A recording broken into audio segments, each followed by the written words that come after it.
Today we're going to talk about two terms that you can find in nearly any introduction to sociology textbook, and that's status and roles. Statuses are socially defined positions that people carry. For example, being a father or a mother, being a son or a daughter. Each one of these is a status that an individual holds. Each one of these are social positions that people occupy. We don't just have one status. We have multiple statuses. An individual can have the status of being a father, but also have the status of being a son. An individual can have the status of being a mother, but also have the status of being a daughter. That's because we each have multiple statuses at any given time. At any given time, we each have dozens of statuses. We might be a father and a husband and an employee, a partier, a friend, and a student. At any given time, we can have all of these statuses and many, many more. We can also divide the type of statuses we have into two categories. Those that we work for and those that are given to us. Those statuses that we work for are called achieved statuses, while those that are placed upon us or given to us are ascribed statuses. So achieved statuses are the result of some individual action. Achieved statuses are statuses that we have achieved, statuses that we have worked for, while ascribed statuses are placed upon the individual. These are statuses that are given to us, statuses that we did not have to work for. They were simply placed upon us. Being a nurse, a father, or a counselor, each of these are achieved statuses because each of these requires effort. Each of these requires individual action.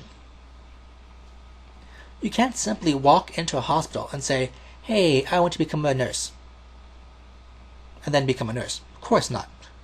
To become a nurse, you have to earn it. You have to go to school, study hard, pass exams, get your license, and then become a nurse. Likewise, to be a counselor.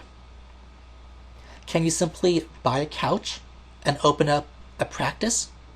Of course not.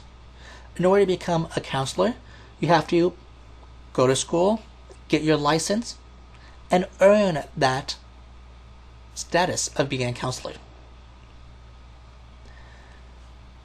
While achieved statuses we work for, ascribed statuses we do not. For example, our gender is ascribed to us. We don't get to choose whether it will be male or female. We aren't asked before we're born, "Hey, do you want to be a boy or a girl?" It is placed upon us. It is beyond our control, making it an ascribed status.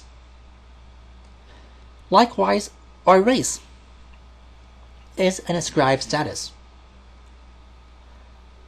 We don't decide what our race will be. It is again placed upon us. And in some cases, our wealth might also be ascribed. Not our income, because income we work for, but our wealth, especially at a young age. If we are born into a wealthy family, well then we might have a high wealth status that was given to us, that was ascribed to us. Or if we're born into poverty, well again, that's another status that we don't necessarily have a say over. It was ascribed to us, especially if we're young. Now clearly, we all have multiple statuses. We all have many, many achieved statuses and many ascribed statuses. But the one status that holds special meaning for an individual's life is their master status. The one status that affects us the most is our master status. This is not necessarily in our control. Think of it this way. Consider the master status the one status that other people focus on. When people come in contact with you, which one of your dozens of statuses do others focus on? Do they focus on you being a father, a son, a student, an employee? Whichever one status they focus on is the master status. For example, let's say you have a son by the name of Tom, and everywhere you go, people know you as Tom's father. Go to the grocery store, you are Tom's father. Go to a soccer practice, you are Tom's father. Well, in that case, your master status is being a father. In that case, it's an achieved status of being a father. Or let's say you're a doctor, and everywhere you go, people know you as Dr. Bob.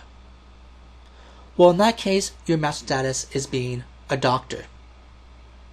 In those two examples, the master status is achieved, something we worked for. But that's not always the case. Our master status might also be ascribed. For example, let's say you're a doctor, but you're female, and your coworkers and your patients see you as a female doctor. They don't focus on you being a doctor, but instead focus on you being a doctor who is female. Well, in that case, our master status might be being female. Again, we don't decide ourselves what our master status will be. Our master status might be achieved, and it might be ascribed. It is not up to us. It is based on mostly others. What status do others emphasize? What status do others focus on?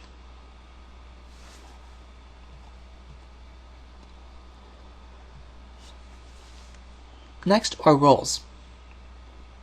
Roles are the rules of behavior associated with a particular status. Roles are the norms and expected behaviors of a particular status. Each status we have comes with it a set of rules, a set of expectations of how we are to behave. So, for example, being an employee is a status, and with that status are multiple roles. With that status are multiple rules of how we should behave. As an employee, we are expected to come to work on time. We are expected to stay until the work is completed. We are expected not to leave early. And of course, there are many other roles associated with that status of being an employee. Another status that we mentioned before is being a parent. And with that status of being a parent comes with it many roles. With that status of being a parent comes many expected behaviors. And I'm sure you can name several expected behaviors of being a parent. Some examples of what we expect from parents is to be loving, nurturing, providing, but also, when necessary, to discipline a child. Again, each status has multiple roles, which can create a problem. Not only do we have multiple statuses, we have multiple roles for each status. This might create role strain. Role strain is when a single status contains conflicting roles. So, for example, being a parent. Of that list of 4 roles associated with being a parent, being loving, nurturing, providing, a disciplinarian, are any of those roles conflicting? Well, possibly. Imagine you have a son named Billy, and little Billy loves to play baseball. Little Billy loves to play baseball in the house. Well, what's bound to happen? Eventually, something is going to break. And many kids, when they break something, when they're in trouble, they cry. It becomes a defense defense mechanism. So in that situation, what do you do? As a parent, you're supposed to be nurturing. So do you comfort Billy so that he doesn't cry? Or do you discipline Billy to teach him a lesson about not playing baseball in the house? It would be very difficult, very challenging to discipline Billy, which is one of your roles as a parent, while also being loving and nurturing to Billy, which are another set of roles of being a parent. Many of our statuses have roles that we can't complete all at one time. We sometimes have to choose which role will we focus on in this moment. Will we focus on being loving, or will we focus on disciplining? Another issue that may arise is role conflict. This is when two or more statuses contain conflicting roles. Note this. Role strain is when a single status contains conflicting roles. Role conflict is when two or more statuses contain conflicting roles. So for example, being a parent and being an employee. Each one of these statuses has multiple roles. Being an employee means we must be at work on time, complete our work, and not leave early. But being a parent means we have to be nurturing and there for our child. So what do we do if our son or daughter gets out of school early, has to be picked up at noon, but we have to be at work? And in fact, on that day, there's a meeting that we cannot skip. Our role attached to being an employee says we have to be at work. But the role attached to that status of being a parent says, no, you have to pick up your child. We can't do both at the same time. We have to choose one over the other. This is role conflict, when the roles of two different statuses conflict with one another. And we all experience this.